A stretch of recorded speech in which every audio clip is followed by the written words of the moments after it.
Point చెప్పాలి. ఈయన పర్వాలేదు. నోట్ల రద్దు అంశం తర్వాత దాదాపుగా 25 రోజుల నుంచి ప్రజలు పడుతున్న నోట్ల కష్టాలు చూసాం. ఇప్పటికీ నిన్న 1వ తారీఖు అయితే బ్యాంకుల్లో డబ్బులు అంతంత మాత్రమే ఇస్తామన్న లిమిట్ కి సంబంధించి కనీసం సగం కూడా ఇవ్వని పరిస్థితి. ఇక ఏటీఎంలు అయితే నేను మనకు స్పెషల్ గా గ్రౌండ్ రిపోర్ట్ కూడా తెప్పించేసాం. ఒక 30-35 ఏటీఎంలు చూస్తే ఎక్కడ క్యాష్ లేని పరిస్థితి చూసాం.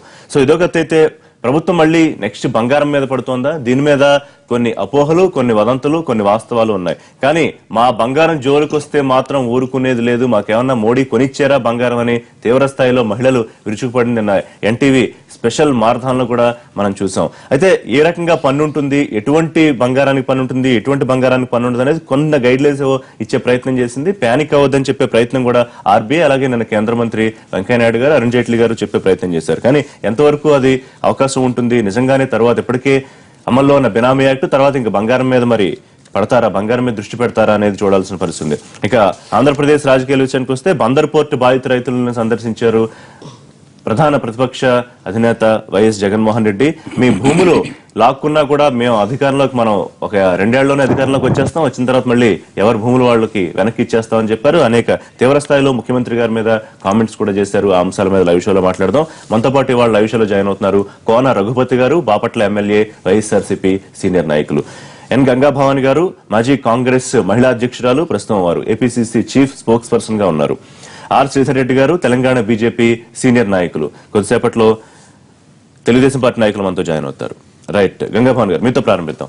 బంగారం అనేది భారతీయ దేశంలో మహిళలకు ఒక రకంగా కూడా చెప్పాలంటే కొంతమంది విమర్శిస్తూ ఉంటారు. నేను దాన్ని ఏమి కోట్ చేయట్లేదు. భర్త కన్నా కూడా బంగారం అంటే చాలా ఇష్టం అని ఒక సరదాగా కామెంట్ చేస్తూ ఉంటారు. సో అట్లాంటి బంగారం మీద వాళ్ళ కేంద్ర ప్రభుత్వం ఆంక్షలు విధిస్తాము, లేకపోతే మీ దగ్గర ఉన్న ఇదిగో 500 గ్రాములు దాటితే మీరు దానికి లెక్కలు చెప్పండి, ఇట్లా అడిగితే ఫస్ట్ అసలు మహిళల రియాక్షన్ ఎలా ఉంటుంది? చాలా భయంకరంగా ఉందండి. నిన్న మీ టీవీలో అన్ని ఛానల్లో చూపించారు, మీరు కూడా నైట్ అంతా ఇంటర్వ్యూస్ చేశారు. నా వర్డ్ కాదు, ఏదో నేను కాంగ్రెస్ పార్టీ తరఫున చెప్పడం కాదు. ప్రజలందరూ నాకు ఫోన్ చేసి అక్క నువ్వు వెళ్ళాలి, రేపు మాట్లాడాలని అందరూ నాకు ఫీడ్బ్యాక్ బోల్డ్ సబ్జెక్ట్ ఇచ్చేసారు వాళ్ళు నాకు.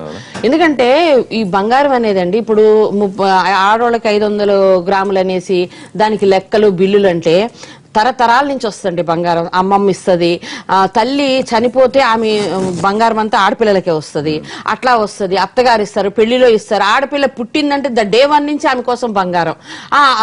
మినిమం మామూలు లోవర్ మిడిల్ క్లాస్ లోవర్ వాళ్ళ దగ్గరే 1/2 కిలోకి పైకి ఉంటుందండి నార్మల్. ఇంకా middle class, upper middle class అవి కష్టాజితం తినక భర్త ఇచ్చింది ప్రతి రూపాయి ఆడపిల్లలకి పసుపు కుంకాల కింద భూమి ఇస్తారు. ప్రెస్టేజ్ బంగారం లేకపోతే ఎలాగెళ్తామండి బయటికి పెళ్లిళ్ళకి, పేరంటాలకి. పైగా ఇంకోటి ఏంటంటే ఆడపిల్లకి పసుపు కుంకాలు భూములు ఇస్తారు కదా, పంట డబ్బులు సంవత్సరానికి ఒకసారి వస్తాయి, సాల్వా దాడువా అని.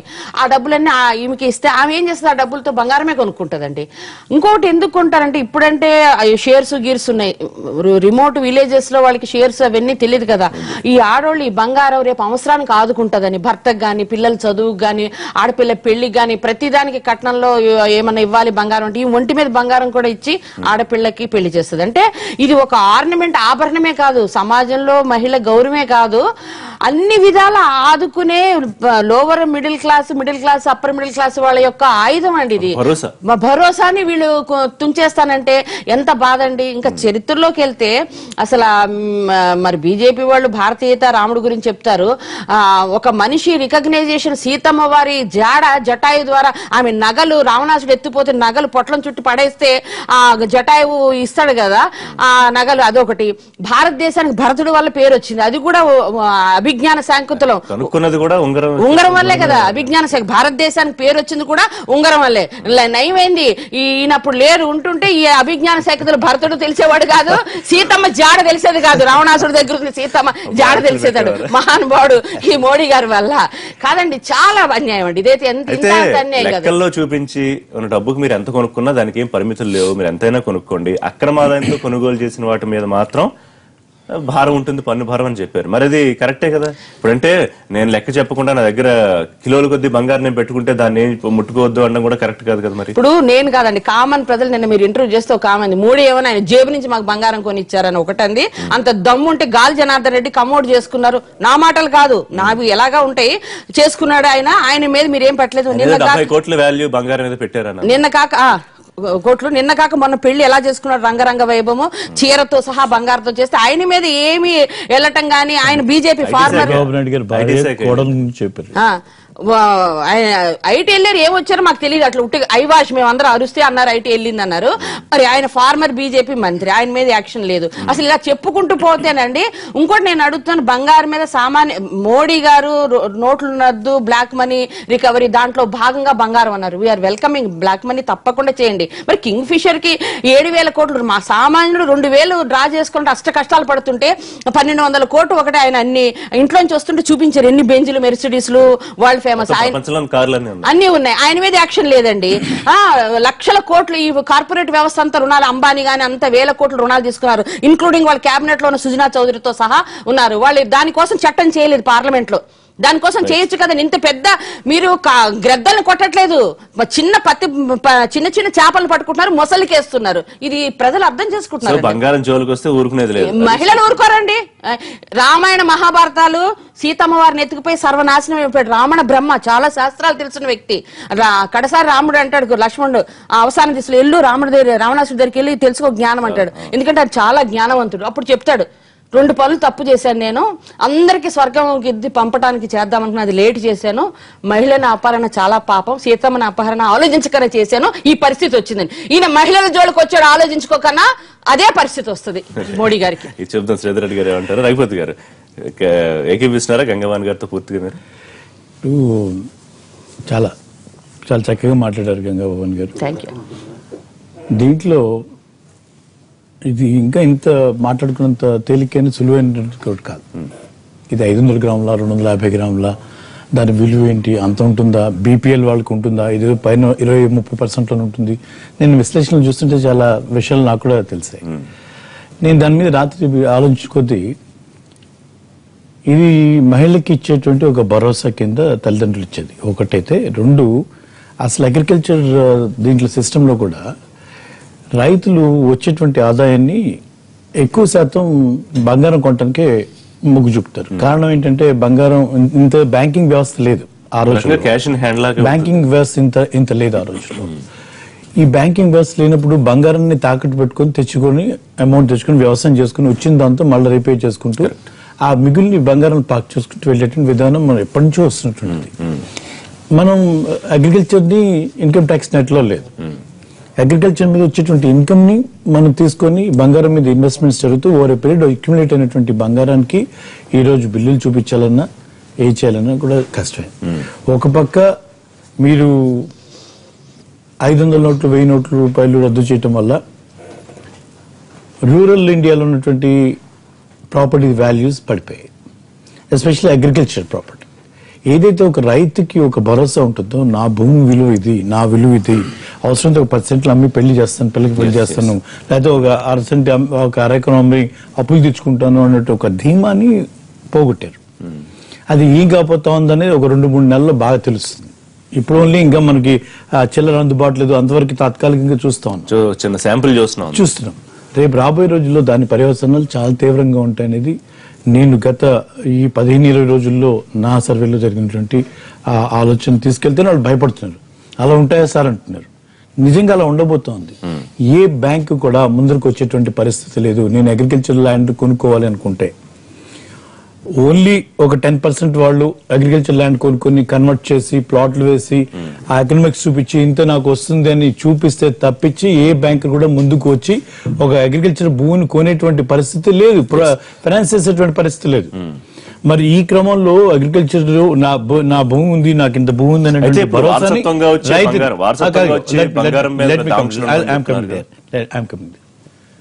దాన్ని పోగొట్టారు. ఈ రోజు బంగారం జోలికి వారసత్వం అంటారు. వారసత్వం మా తాతగారిదో లేకపోతే మా నాన్నమ్మదో మా భార్యకు వచ్చినటువంటి అది అట్లాగే ఉంచుకోదు కదా.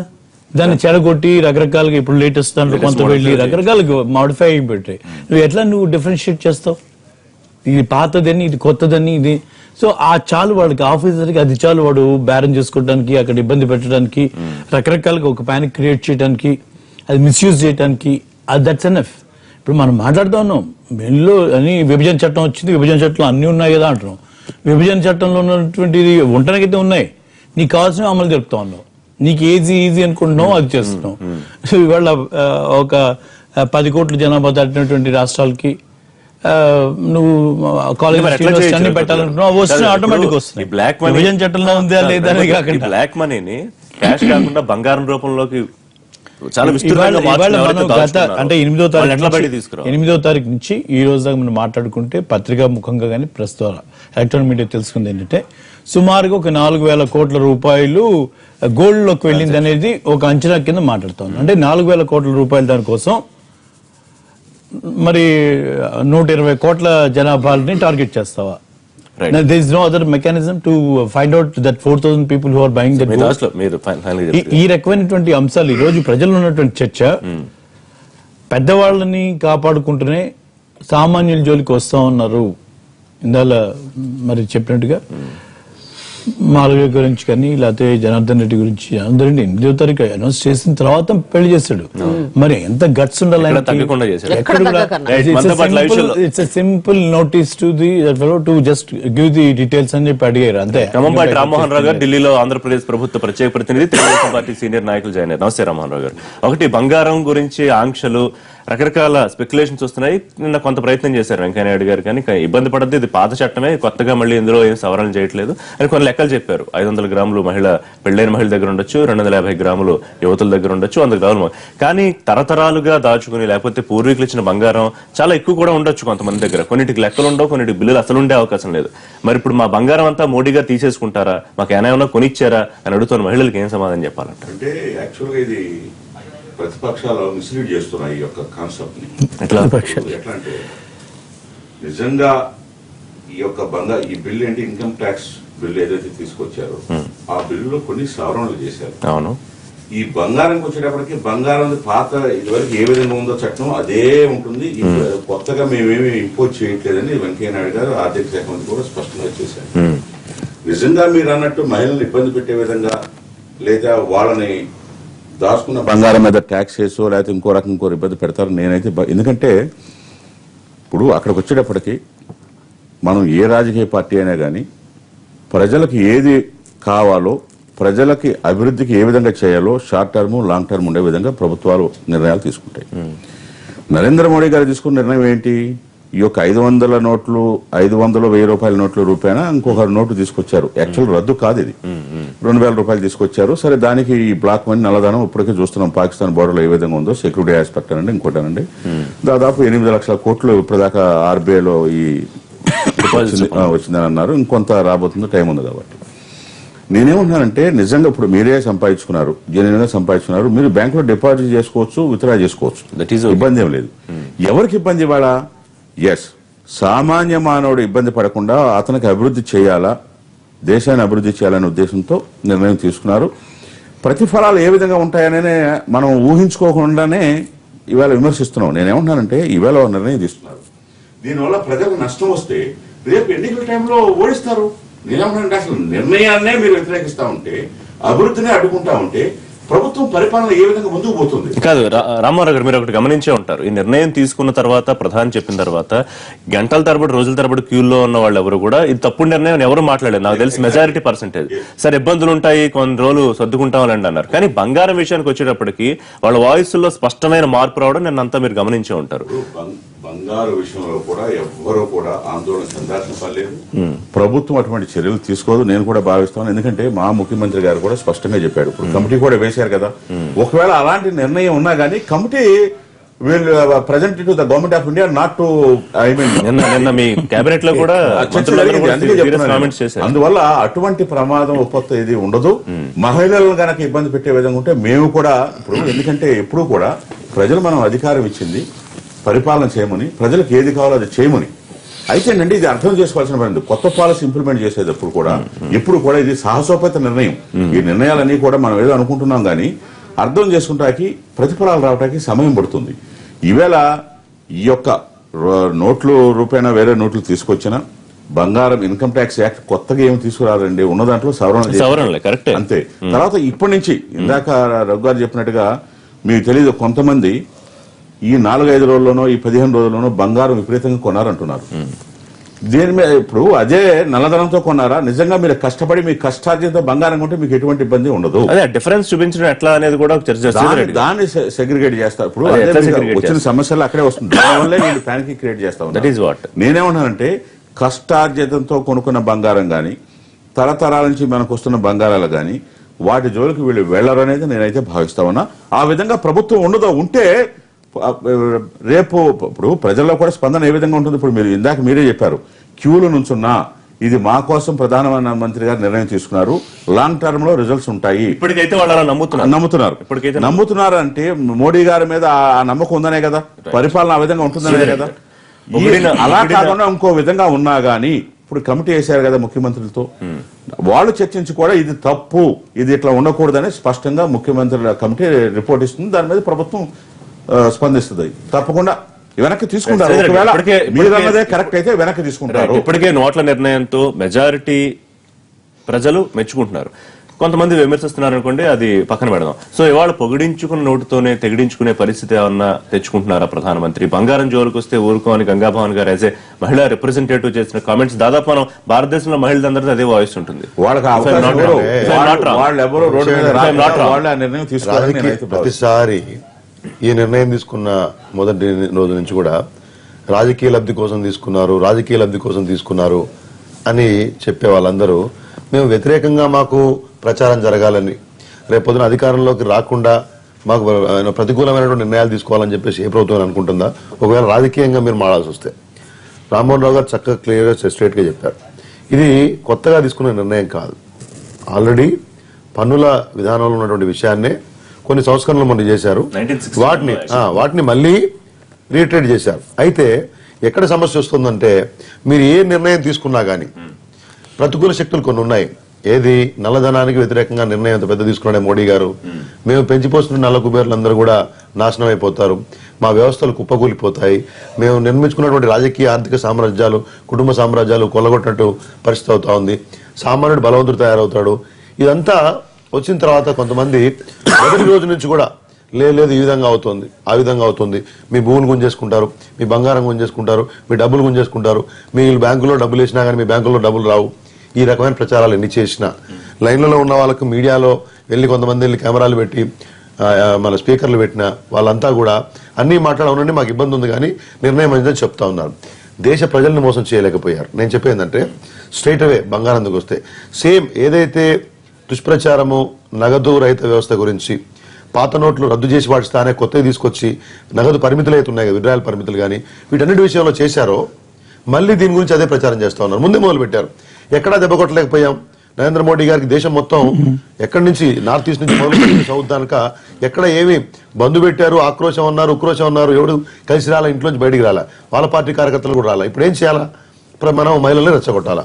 మహిళలు నిన్న కూడా మీకు ఫోన్ చేశాను, ఏమంటే మీరు జియాగూడలో ఏదో ప్రోగ్రాం పెట్టారు, చాలా మంది ఆవేశంగా మాడుతూ ఉన్నారు, పాపం వాళ్ళకి సమాచారం తెలియదు, ఒకసారి సమాచారం పునఃక్షమించడం సోమవారం నేను ఫోన్ చేశాను. ఏమిటంటే విషయము దాన్ని ఏమంటే సాయంత్రం లోపల క్లారిటీ ఇచ్చారు. ఇది కొత్తది కాదు, ఇది పాతదే.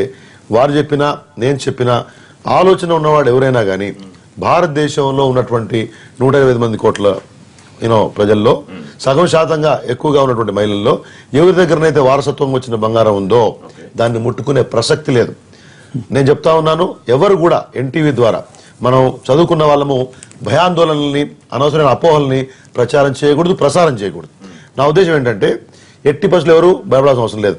ఒక విషయం రామ్మోహన్ రావు గారికి కొంతమంది పారిశ్రామికవేత్తలు అందరికీ తెలుసు, బాగా డబ్బున్న వాళ్ళు ఇన్కమ్ ట్యాక్స్ డిక్లరేషన్ ఇచ్చినప్పుడు ఎంత బంగారం ఉంది, ఎంత స్థిరచరాస్తులు ఉన్నాయి, ఎంత ఆదాయం ఉందనే విషయం బహుశా నేను అనుకోవడం రఘుపతి గారు అందరికీ తెలుసు కదా, డిక్లేర్ చేస్తారు. 2 కోట్ల రూపాయలు 3 కోట్ల రూపాయలు బంగారం నా దగ్గర ఉంది, ఒక నిమిషం అండి, డిక్లేర్ చేసే వాళ్ళు ఉన్నారు. నేనంటున్నా మీరు లెస్ పర్సెంటేజ్ అంటున్నారే, మరి ఎంతమంది కండి ఇవాళ ఒక ఇంట్లో ఒక ఎగ్జాంపుల్ ఇల్లస్ట్రేషన్, భార్య భర్త తల్లి తండ్రి కోడలు లేకపోతే అత్త మామ ఉన్నారనుకోండి, ఆ కుటుంబంలో యావరేజ్ కిలో కంటే ఎక్కువ బంగారం ఉంది. ఎన్ని కుటుంబాల్లో భారతీయుల్లో కిలో కంటే ఎక్కువ బంగారం ఉంది, లేకపోతే కిలోన్నర కంటే ఎక్కువ బంగారం ఉంది. మగవాళ్ళకు కూడా 100 బంగారం కంటే చెప్పారు కదా. మరి కుటుంబాల్లో ఉన్నది లెక్కేసుకుంటే నేను చెప్పేదంటే 2 రకాలు చూడాలి.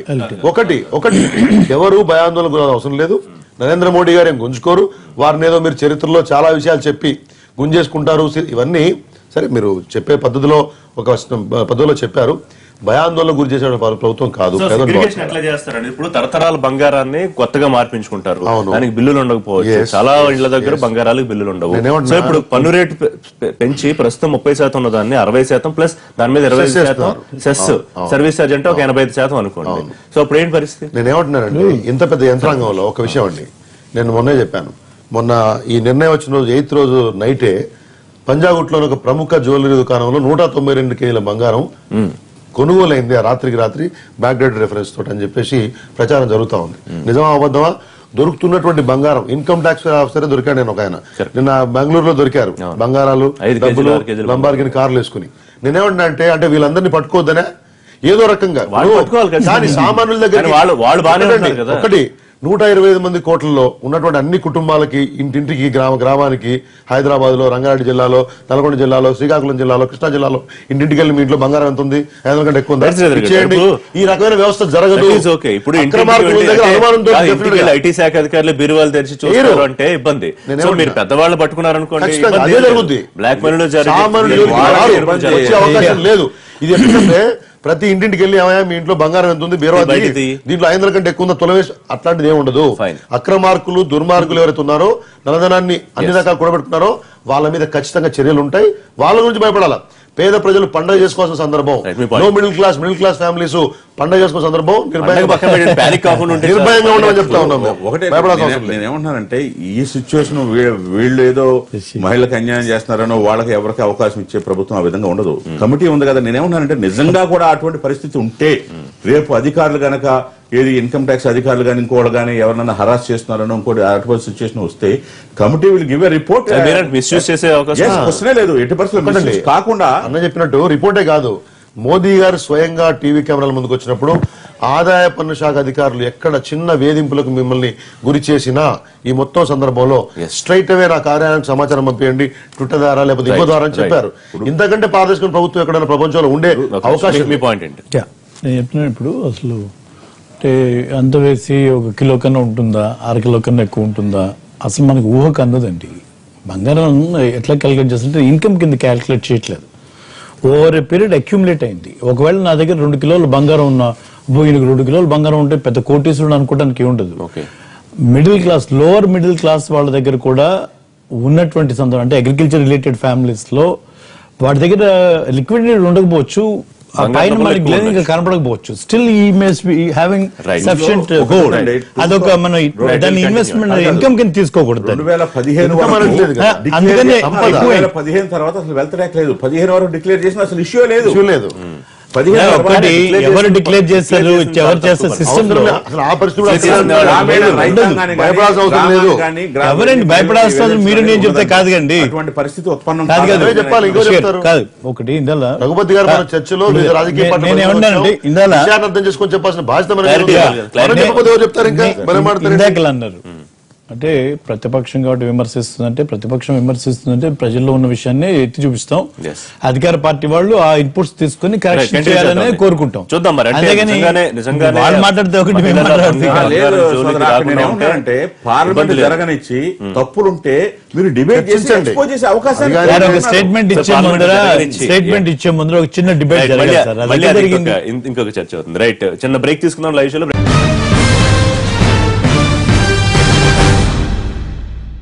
Back to live show. Bandar port బాధితుల సందర్శన కోసం వెళ్లిన వైసీపీ అధినేత జగన్మోహన్ రెడ్డి అక్కడ ప్రభుత్వం మీద, చంద్రబాబు నాయుడు గారి మీద తీవ్ర కామెంట్స్ చేశారు. దాని గురించి మాట్లాడదాం. రఘుపతి గారు, ఆయన వాళ్ళకి బాసటగా నిలుస్తున్నా ఉన్నారు. భూములు ఒకవేళ ఇప్పుడు మీరు తీసుకున్నమే ఇచ్చేస్తా ఉన్నారు. కానీ పదే ఈ మధ్య వారు ఇంకొక ఏడాదిలో ఎన్నికలు వచ్చేసినా రావచ్చు, రేపో మాపో. పోనీ రాకపోయినా ఇంకొక 2 ఏళ్లలో మనమే వచ్చేస్తాం, 3 ఏళ్ళు ఎలాగోలాగి ప్రభుత్వాన్ని వెళ్ళి భరించాము అంటే ఎందుకు పదే ఈ మాట మాట్లాడుతున్నారు జగన్మోహన్ రెడ్డి గారు? ఒకటి, ఒక అపోజిషన్ లీడర్ ఎవరు అపోజిషన్ లో ఉన్నా ఇదే తరహానే మాట్లాడతారు. ఒక భరోసా కల్పించడానికి అది ఒకటి క్యాడర్కి కాకుండా అవతల సఫరర్ ఎవరైతే ఉన్నారో, అమ్మ అయిపోయింది, ఇబ్బంది పడినందుకు పడ్డారు, తప్పకుండా మేము రాగానే ఎంత అయిపోయింది, కొద్ది సమయం ఇంకా ఇది దాటి వెళ్ళిపోతాం, ఇబ్బంది పడవకండి ఒక ధైర్యం ఇచ్చేటువంటి క్రమంలో చెప్పేటువంటి మాటగా కూడా మనం తీసుకోవచ్చు. అయితే నిన్న మీరు వెళ్ళిన దాంట్లో చూస్తే ఇదే కాదు వ్యాంపింగ్ దానిలో కూడా చంద్రబాబు నాయుడు గారు కానీ తెలుగుదేశం ప్రభుత్వానికి చాలా అవకాశం ఉంది. కానీ రేపైనా రావచ్చు, రేపో మాపో రావచ్చు, ఒక ఏడాదిలోనే రావచ్చు. నేను చెప్పేది మనం strategy behind that nothing. C like ఇప్పుడు ప్రతి వాళ్ళం కూడా ఒక హోప్ తో ఉంటాం. నెక్స్ట్ ఇన్ని తప్పులు చేస్తున్నటువంటి తెలుగుదేశం పార్టీకి తప్పకుండా ప్రజలు ఒక నెగిటివ్ దీంట్లో ఉంటారు అనేది కనబడతా ఉంది. మేము గడప గడపకి వైఎస్ఆర్లో తిరుగుతా ఉన్నా కూడా మాకు ఆ ఇంపాక్ట్ కనబడుతున్నాం. కొద్దిగా స్లో అయినట్టుంది గడప గడప. నిన్న నేను 100% పూర్తి చేసుకుని ఒక ముగింపు సభ కూడా చేసుకుని బాపట్ల నుంచి వచ్చాను. ఏదో కొద్దిమంది చేస్తున్నారు, అంతా వైసీపీ నాయకులు అందరూ నాట్ వెరీ షూర్. నాకు సంబంధించినంత వరకు మేము చేస్తే దాని ఇంపాక్ట్ నేను విజువల్ గా చూసి వచ్చినవాడిని. నిన్న అక్కడ జరిగిన దాని సంఘటనలో మీరు చూస్తే దానికి గతంలో దాని మీద జీవో ఇచ్చినప్పుడు 5,000 ఎకరాలు కావాలంటే ఇదే చంద్రబాబు నాయుడు గారు తెలుగుదేశం నాయకులు 5,000 ఎకరాలు ఏం చేసుకుంటారు, 1,200 చాలు 1,500 చాలు అనేటువంటి మాట మాట్లాడారు. అంటే ప్రతిపక్షంలో ఉన్నప్పుడు ఒక రకంగా, అధికార పార్టీలో ఒక రకంగా వెళ్తున్నటువంటి ఈ రోజు రాజకీయ పార్టీలు, ఏ రాజకీయ పార్టీ అయినా సరే, మా వైఎస్ఆర్సీ పార్టీ ఇది మొదటిసారి కాబట్టి మేము ఉన్నాం. ఏ రాజకీయ పార్టీ అయినా నేను చెప్పేది ఏంటంటే ఆ విధానమే తప్పు అంటాను. ఒకసారి మనం ఏదైనా ఒక ప్రాజెక్టు తీసుకునే క్రమంలో మినిమం డిస్కషన్ ఫ్లోర్ మీద చేసుకుని దాన్ని జస్టిఫై చేసుకుని దీనికోసం ఇది మేము మాట్లాడుతున్నాం, ఇంత తీసుకోవాల్సినటువంటి అవసరం వచ్చింది, ప్రజలతో కామన్ మ్యాన్ తో ఎఫెక్ట్ అయ్యేటువంటి పరిస్థితుల్లో ప్రభుత్వ ప్రతినిధులు విమర్శిస్తున్నట్టు ఇప్పుడు పట్టిసీమకి వద్దన్నారు, అడ్డుపడ్డారు, రాజధానికి సంబంధించి అక్కడ అడ్డుపడ్డారు, లేకపోతే దివీస్ కి సంబంధించి అడ్డుపడ్డారు, Godavari aqua mega food park సంబంధించి అడ్డుపడ్డారు, ఇవాళ ఇక్కడ బందర్ పోర్ట్ కి అడ్డుపెడుతున్నారు. అవును, నేనేం చెప్తున్నా, దీంట్లో పట్టిసీమకి అడ్డుపడ్డాం. రైట్, ఎందుకు అడ్డుపడ్డారు? పట్టిసీమ నువ్వు పోలవరం ఇంపార్టెన్స్ తగ్గించుకుంటా ఉన్నావు, టెంపరీగా నువ్వు పట్టిసీమకి వెళ్తా ఉన్నావు. When you say we have cash tranche ఉంది అని చెప్తూనే 1,400 కోట్లు 1,500 కోట్లు పట్టిసీమ మీద పెట్టుకుని పబ్లిసిటీ కోసం ఎక్కువ ప్రయత్నం చేస్తున్నావు అనేది ఒకటి.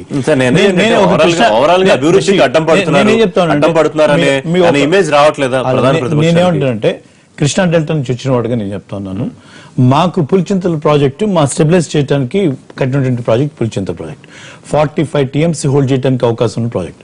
మొన్న ఈ వర్షాల పుణ్యం అని చెప్పి దాదాపు 36 TMCల వర్షాలతో నిల్వ ఉన్న నీటి సామర్థ్యం ఉన్నటువంటి పరిస్థితుల్లో ఖరీఫ్ పంటకి మాకు నీళ్లు షార్టేజ్ వస్తే ఈ 36 TMCల గురించి మాట్లాడరు. ఎక్కడో ఉన్నటువంటి పట్టిసీమ నుంచి అక్కడ స్విచ్ వేస్తే నీకు నీళ్లు వస్తాయని చెప్పడానికే ప్రయత్నం చేసినటువంటి విధానం చూస్తే చాలా ఆశ్చర్యం వేస్తుంది. కారణం ఏంటంటే పులిచింతల ప్రాజెక్టు రాజశేఖర రెడ్డి గారికి క్రెడిట్ వస్తుందని, ఆ రిఫరెన్స్ లో ఎవరైనా ప్రజలు మాట్లాడుకుంటారని చెప్పి దాన్ని హైట్ చేసేటువంటి విధానం చూస్తే చాలా బాధ కలుగుతుంది. గ్రౌండ్ లో ఉన్నటువంటి మాలాంటి వాళ్ళకి ఒక ఖరీఫ్ కి కృష్ణా డెల్టాకి కావాల్సినటువంటి హోల్ వాటర్ సగం ఇనిషియల్ గా అసలు స్లో అయింది, వర్షాలు బాగా పడ్డాయి, బాగానే అయింది అనుకున్న క్రమంలో we need another something like 20-25 TMC whole Krishna డెల్టాకు ఉంటే when we have stock in the Pulichintala project దాని గురించి మాట్లాడకుండా పట్టిసీమ గురించి మాట్లాడుకుంటూ విధానాల గురించి మీరు వ్యతిరేకించవచ్చు, ప్రధాన ప్రతిపక్షానికి పోరాటం చేయొచ్చు. బట్ వై ముఖ్యమంత్రి గారిని పర్సనల్ గా అటాక్ చేస్తున్నారు? ఆయన దిక్కుమాల సీఎం, ప్రతిపక్షం ఇక్కడ ప్రపంచం మొత్తం మీద ఉండడం, దేశం మొత్తం మీద ఉండడం, ఆయనకి భూదాహం ఎక్కువైపోయింది. వీటిని ప్రజలు తీసుకుంటారు. ఇది ఎలా ఉంటాయంటే ఇప్పుడు చంద్రబాబు నాయుడు గారు కూడా మాట్లాడుతూ ఈ మధ్య ఆయన అంటే నేను ఐ నో హిమ్ వెరీ ఆయన కూడా ఏమంటారు, ఇటువంటి ప్రతిపక్షం మనకి అవసరం, ప్రతిపక్షం అవసరం అంటే ప్రతిపక్షం అవసరం లేదు, ఈ ప్రతిపక్షానికి అవకాశం ఇస్తలేదు, ప్రజలు డిసైడ్ చేస్తారు. ఇందా రామ్మోహన్ రావు గారు చెప్పారు, మనం ఏం తప్పులు చేసినా మళ్ళీ చివరికి అక్కడే ఆ పరీక్షకి వెళ్ళాలి, అక్కడ ఎవరు పాస్ మార్కులు అవుతారు పాస్ అవుతారు అని చెప్పి ఎవరి కంక్లూజన్స్ వాళ్ళు ఇప్పుడు మనం ఇచ్చుకున్నా రేపు అంతిమంగా ప్రజల ముందరికి వెళ్ళేది తప్పదు.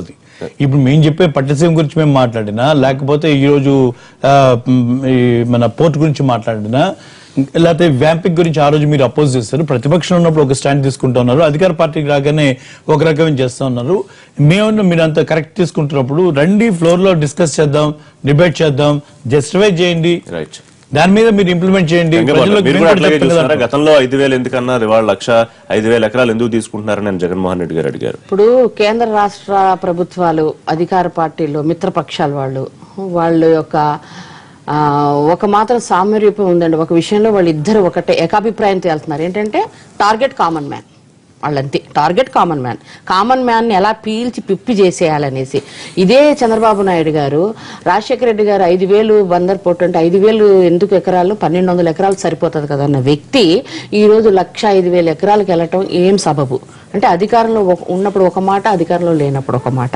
అదే కేంద్రంలో కూడా మీకు తెలుసు, ఇందిరాగాంధీ ఎస్సీలకి 5 ఎకరాలు అసైన్ ల్యాండ్స్ పేరుతో ఇచ్చి వాళ్ళు తెలుసో తెలియక అమ్ముకున్న కొన్న వాళ్ళకి చెల్లకన్నా ఒక చట్టం చేస్తే, మోడీ గారు కార్పొరేట్ వ్యవస్థ గంపగుత్తుగా భారతదేశంలో ఉన్న భూములన్నీ అసైన్ ల్యాండ్స్ ఇవ్వడానికి ఒక చట్టం తేవాలంటే రాహుల్ గాంధీ గారు ఇన్వాల్వ్ అయ్యి చట్టాన్ని రీబ్యాక్ చేశారు. అంటే నేను చెప్పే దాంట్లో అదనమాట, కామన్ మ్యాన్ ఎట్లా పీల్చి పిప్పి చేయాలి, గతంలో వాళ్ళకి పడుతుందండి, డెఫినెట్ పడుతుంది. ఇప్పుడు డెఫినెట్ అండి, రాబోయే నేను మాట్లాడేటప్పుడు మీరు మాట్లాడే మాట్లాడలే. నేను చెప్పేది ఏంటంటే, మీరు ఎవరు మగవాళ్ళు మాట్లాడేటప్పుడు నేను ఇంటర్ఫీర్ కాలే. ఇంకా గోల్డ్ కి నాకు తక్కువ టైం ఇచ్చారు, ఇన్ఫాక్ట్ లేడీ నాకు ఎక్కువ ఇవ్వాలి, నాకు చాలా తక్కువ టైం. ఈవెన్ అయితే ఫైన్ దానికి ఇవ్వండి కంక్లూడ్ గోల్డ్ కి. అయితే నేను అనేది ఏంటంటే, ఇప్పుడు కామన్ మ్యాన్ గురించి చూడలేదండి. అమరావతి భూములు ఏ భూస్వామి భూమి కోల్పోయాడండి? అమరావతి రాజధాని భూముల్లో పేదోడు ఎకరం 2 ఎకరాలు 3 ఎకరాలు ఉన్నోళ్ళవే అదేనండి, సామధాన భేనాలు ఎలాగో ఇచ్చారు, అయిపోయింది. దాన్ని కూడా మేము అడ్డుకోలేదు, వాళ్ళు ఇచ్చారు తీసుకున్నారు, అయిపోయింది. అది ఎంతవరకు ఫ్రూట్ఫుల్ అవుతుందో తెలుసు. దానికి కూడా అన్ని ఎకరాలు అక్కర్లేదు, దాని ఎక్సెస్ తీసుకున్నారు. ఓకే, ఇప్పుడు కూడా అండి ఇన్ని ఎకరాలు అక్కర్లేదు. పోటీ కూడా 1,05,000 ఎకరాలు ఎందుకండి? చెప్తే సంతోషం, కానీ వాస్తవంగా మాత్రం అన్ని ఎకరాలు కాంగ్రెస్ పార్టీ ఎట్లా చూస్తుంది? ఇంకా అయిపోయింది, ఇంక 2 ఏళ్లలో మనం వచ్చేస్తాం, లేకపోతే ఈ మధ్యలో ఉన్న ఎన్నికలు వస్తే మనం వచ్చేస్తాం, మీరేం కంగారు పడకండి, మనం రాగానే భూములన్నీ వెనక్కి ఇచ్చేస్తాను. మన దివేశ్ లో కూడా ఇదే కామెంట్ చేశారు. వారు ప్రభుత్వం బలవంతంగా తీసుకున్నా నేను వచ్చాక మళ్ళీ మీ భూములు మీకు ఇచ్చేస్తాను. ఇప్పుడు ఆయన ప్రతిపక్ష నాయకుడు అండి, వీళ్ళిద్దరికి ఓట్లు తేడా 5 lakhs, మీకు తెలుసు. అది కూడా మా పవన్ కళ్యాణ్ పుణ్యమా అంట. సో ఆయనకి ఏం యాంగ్జైటీ ఉంటుంది, ఆయన సీఎం అవ్వాలనే యాంగ్జైటీలో ఉన్న వ్యక్తి. నెక్స్ట్ యాంటీ ఇన్కమ్ కాంగ్రెస్ చేసుకుంటున్నారు. మేమేమో కాదు, మొన్న మీరే అన్నారు ఆయనని ఇంటికెళ్ళి చంద్రబాబు నాయుడు లాంటి మేధావి సీనియర్ అతను పవన్ కళ్యాణ్ ఇంటికి వెళ్ళి పిలిచిన, బాబు బాబు నువ్వు రా అని బతిమాలి. పనే ఏరు దాటాక ఏటి మల్లైనా ఏరు దాకా ఓటి మల్లైనా పవన్ కళ్యాణ్ రోడ్డు మీద పడేశారు. అది వేరే విషయం, మీ విషయం మాకు అనవసరం. మాకు ఎవరిని ఓన్ చేసుకునే అవసరం లేదు, నదులన్నీ సముద్రంలోకి వస్తాయి, వాళ్ళ అన్నే మా దగ్గర ఉన్నారు, మాకేం ప్రాబ్లం లేదు. కాదు, నేను చెప్పేది ఏంటంటే, మీరు కామన్ మ్యాన్ కే టార్గెట్ చేస్తున్నారండి. ఈ డబ్బున్న వాళ్ళని ఎవరు చేయట్లేదు. మోడీ గారు చేసే విధానాలు కానీ ఈ విధానాలు మాత్రం సామరూప్యంగా ఉంది. ప్రజలు చాలా అసంతృప్తితో ఉన్నారు. ఇంకా మీరు అన్నారు ఇందాక ఏంటంటే ఆయన వచ్చేస్తారంటే, ఆయన ప్రతిపక్ష నాయకుడుగా రాబోయేది యాంటీ ఇన్కంబెన్సీ ఉంటే నాకేస్తారని అనుకున్నారు ఒకటి. ఇప్పుడు ఇద్దరు కూడా సీఎం, ఇతను చిన్న పిల్లడు జగన్, ఆయన అనుభవం ఉన్న వ్యక్తులు కూడా అసలు ప్రతిపక్షమే వద్దు అంటే, వయసులో అనుభవంలో ప్రతిపక్షమే వద్దు అనటం ఆయన కూడా అనే మాట కూడా కాదు. అలాగే ఇష్టం వచ్చినట్టు మాట్లాడుకుంటున్నారు. దానికి మేమేం సంబంధం లేదు, మేము ప్రతిపక్షంలో లేవు. మెచ్యూర్డ్ పొలిటిషియన్స్ ఎక్కడనే కాదు, ఏ రాష్ట్రంలో అయినా ఏదన్నా మొదలు పెట్టాలంటే ప్రాజెక్టు భూసేకరణ, దానికి వచ్చే ఇబ్బందులు మనం చూస్తూ ఉన్నాం. సరే, దీనికి సొల్యూషన్ ఏంటి? మొత్తం స్థాయిలో తీసుకోవాలని ఏదో ఒక చట్టం తీసుకొచ్చాం, అది కూడా 2013 చట్టం కొన్ని చోట్ల సరిగ్గా ఇంప్లిమెంట్ కావట్లేదు. గోదావరి మెగా ఫుడ్ పార్క్, అది కేంద్రం భాగస్వామ్యం చేసేది, అది కూడా ఇబ్బంది అవుతుంది. ఎట్లా మరి దీనికి? సరే, పొలిటికల్ కామెంట్స్ ఉండనే ఉంటాయి అనుకోండి, మీరు ఎట్లా చూస్తున్నారు? ఇప్పుడు ఒకటండి, అభివృద్ధి జరగాలని చెప్తాము, ప్రజల దగ్గరికి వెళ్ళి ప్రభుత్వాలు ఏం చేయట్లేదు, పారిశ్రామిక వాడలు తేవట్లేదు, మీరన్న మెగా ఆక్వా ఫుడ్ పార్క్ లాంటివి తీసుకురావట్లేదు, ఎంప్లాయ్మెంట్ క్రియేట్ చేయట్లేదు అని చెప్తారు. మీకు ఎప్పుడైతే మ్యానుఫ్యాక్చరింగ్ సెక్టర్ పెరుగుతుందో, ఎప్పుడైతే కొత్త కొత్త వ్యాపార అవకాశాలు వస్తాయో, అప్పుడే ఎంప్లాయ్మెంట్ పెరుగుతుంది, ఆర్థిక వ్యవస్థ పెరుగుతుంది. అదే పని చంద్రబాబు నాయుడు గారు చేస్తూ ఉన్నారు. మీరు ఆక్వా పార్క్ మాట్లాడినా, కోస్టల్ కారిడార్ మాట్లాడినా, లేకపోతే మరొకటి మాట్లాడినా, భూమి లేకుండా ఎట్లా రాజధానులు అవుతాయి, భూమి లేకుండా కార్యాలయాలు ఎట్లా కడతారు, భూమి లేకుండా ఎట్లా పారిశ్రామిక వాళ్ళు ఏర్పాటు చేస్తారు, ఎట్లా పరిశ్రమలు పెరుగుతాయి, ఎట్లా అవకాశాలు పెరుగుతాయి, ఎట్లా ఆర్థిక వ్యవస్థ పెరుగుతుంది. మీరు మాట్లాడేటప్పుడు ఈ పాయింట్ కి రండి మీరు ఒకసారి దయచేసి. మేము చెప్పేది ఏంటంటే, 5,000 ఎకరాలు జియో ఇష్యూస్ 1200 చాలా ఉన్నటువంటి వ్యక్తి ఈ రోజు 1,00,000 ఎకరాలు, అది చెప్పండి. వ్యాన్ పిక్ చేసిన రోజునటువంటి వ్యవహారం ఏంటి, దాంట్లో ఎవరెవరు సేకరించారు, ఎవరు వచ్చారు, ఎవరికి లాభం జరుగుతుంది, అన్యాపదేశంగా వచ్చింది ఎంత, వాస్తవంగా వచ్చింది ఎంత, దానికి వ్యవస్థకు ఎంత అవసరం ఉందనే విషయం మీద చర్చ జరిగింది. దానికి అనుగుణంగా ప్రభుత్వాలు నిర్ణయం తీసుకున్నాయి. ఇవాళ వాస్తవ రూపంలో చంద్రబాబు నాయుడు గారి ప్రభుత్వం వచ్చిన తర్వాత ఒక అంశాన్ని కాదు కదా, వివిధ అంశాలకు సంబంధించి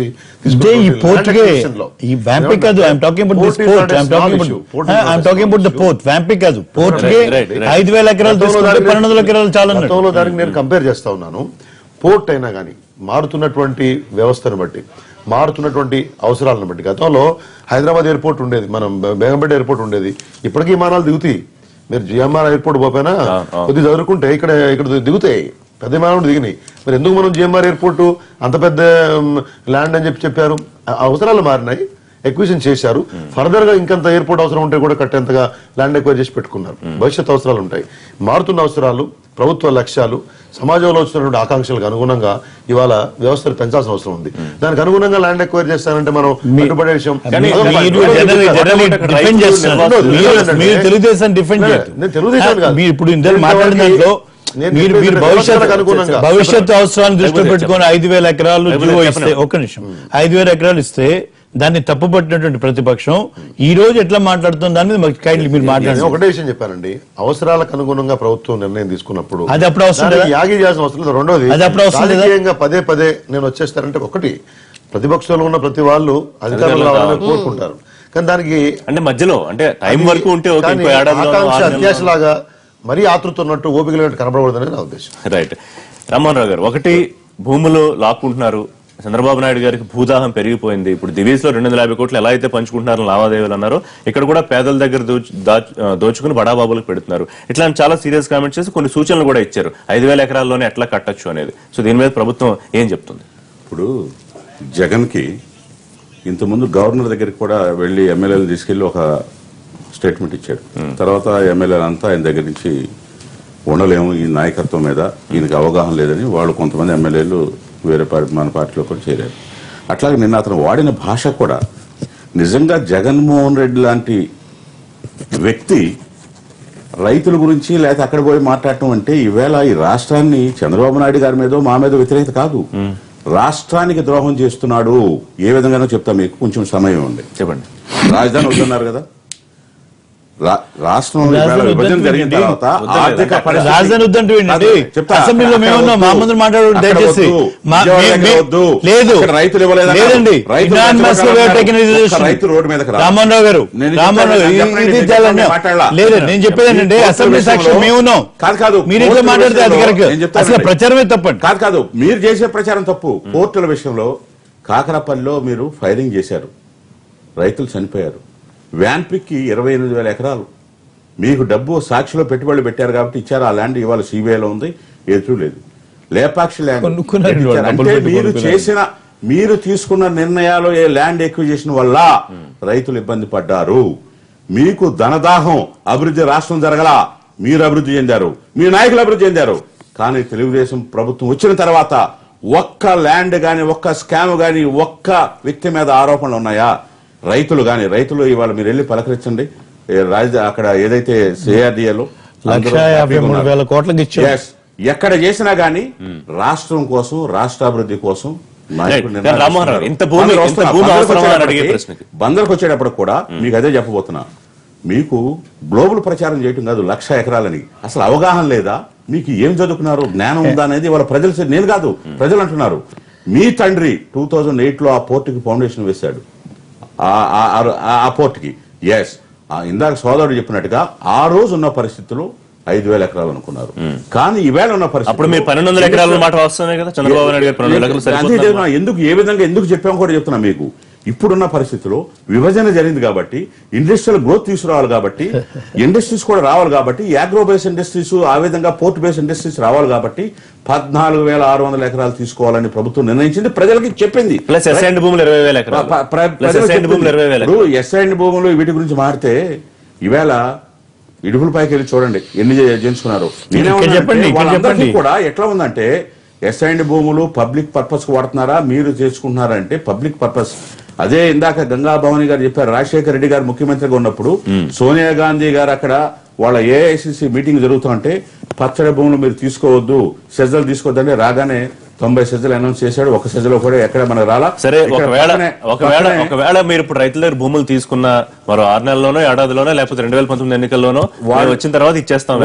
వాళ్ళు చాలా రైతాంగం హ్యాపీగా ఉన్నారండి. వాళ్ళు ఇచ్చేది కాదు, మీరు అక్కడికి వెళ్ళి మాట్లాడితే తెలుస్తుంది. ఇప్పుడు జగన్మోహన్ రెడ్డి గారు అన్నారు అంతకన్నా మూర్ఖత్వము, అంతకన్నా నేనేమన్నానంటే ఎంత తొందరని సంవత్సరాలు ఎన్నికలు వస్తాయా అంటే మీకు అధికార దాహమే తప్ప ఇప్పుడు జ్ఞానంలో ఇవాళ నేను కాదు, ప్రజల్లో చర్చ జరుగుతుంది. ఏంటి నా ఎక్కడ అభివృద్ధి చేస్తున్నా అడ్డుపడిపోతున్నాడు, అక్కడేమో పోలవరం కాడికి వస్తే ప్రాజెక్ట్ వద్దంటాడు, అక్కడ ఎయిర్పోర్ట్ ఇంటర్నేషనల్ ఎయిర్పోర్ట్ కడదామంటే భోగపురం అది వద్దంటాడు, రాజధానికి వెళ్తుంటే రైతులు అక్కడ వద్దంటారు. అంటే ఎక్కడికి పోయినా అంటే రాయలసీమ నీళ్లు వస్తే మంచి పేరు వస్తే ప్రభుత్వానికి చంద్రబాబు నాయుడు గారికి మంచి పేరు వస్తుంది, రాకూడదు, రాష్ట్రాభివృద్ధి జరగకూడదు. అంటే రాష్ట్రాభివృద్ధి జరిగి ప్రభుత్వానికి మంచి పేరు, నేనేమన్నానంటే మాకు మంచి పేరు గురించి కాదు మా తాపత్రయం, రాష్ట్రానికి న్యాయం చేయాలి, రాష్ట్రాభివృద్ధి జరగాలి. సో జగన్మోహన్ రెడ్డి గారు 1,05,000 ఎకరాలు కాదు, గ్లోబల్ ప్రచారం అన్నా. రాజశేఖర రెడ్డి కూడా 15,000, 20,000, 25,000 ఎన్ని ఎకరాలు? నేను స్పష్టంగా చెప్పా 14,620 ఎకరాలు అని చెప్పాను నేను మీకు. ఆ విధంగా ఉంది తప్ప 1,00,000 ఎకరాలు అనేది అబద్ధము. రవీంద్ర గారు మాట్లాడారు, మినిస్టర్ గారు మాట్లాడారు సార్, కొల్ల రవీంద్ర గారు మాట్లాడిన స్టేట్మెంట్ మీకు ఎవరు చెప్పినా అది కరెక్ట్ కాదు. చెప్పండి. సో దాదాపు 15,000 ఎకరాలు తీసుకుంటారు.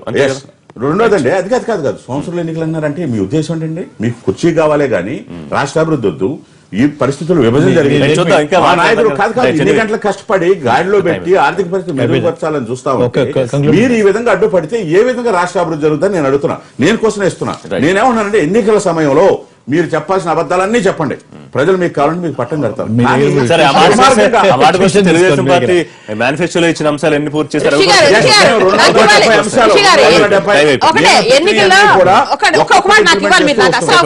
ఎన్నికల్లో ఎన్ని అబద్ధాలు చెప్తారు? ఎన్నికల్లో అబద్ధాలు చెప్పడం అనేది ఏదైనా ఉంటే పురిటి నొప్పులు ఎన్నికల్లో చెప్పే అబద్ధాలేమో ఒకటే మాట రిషి గారు, ఒక నిమిషం అసలు లేడీకి ఒకటే చెప్తున్నా, బ్రాండ్ దెబ్బతీయద్దు, ఎన్నికల సమయంలో ఎన్ని అబద్ధాలని చెప్పుకోండి అన్నారంటే అనుభవం వాళ్ళకు ఉన్నది. ఎందుకంటే మొన్న ఎన్నికల్లో 2014 ఎన్నికల్లో పురిటి నొప్పులు లేకన్నా గర్భిణి ప్రసవన తప్ప హామీ తప్ప చంద్రబాబు నాయుడు గారు తన అన్ని హామీలు ఇచ్చారండి. అది ఒక్కరు తప్ప అన్ని హామీలు ఇచ్చారు. ఎన్నికలు ఉన్నాయి కదా. థ్యాంక్ యూ వెరీ మచ్ అందరికీ లైవ్ షోలో పార్టిసిపేట్ చేసినందుకు. ఇది వాళ్ళ లైవ్ షో. రేపటి లైవ్ షోలో మళ్ళీ కలుద్దాం. Keep watching.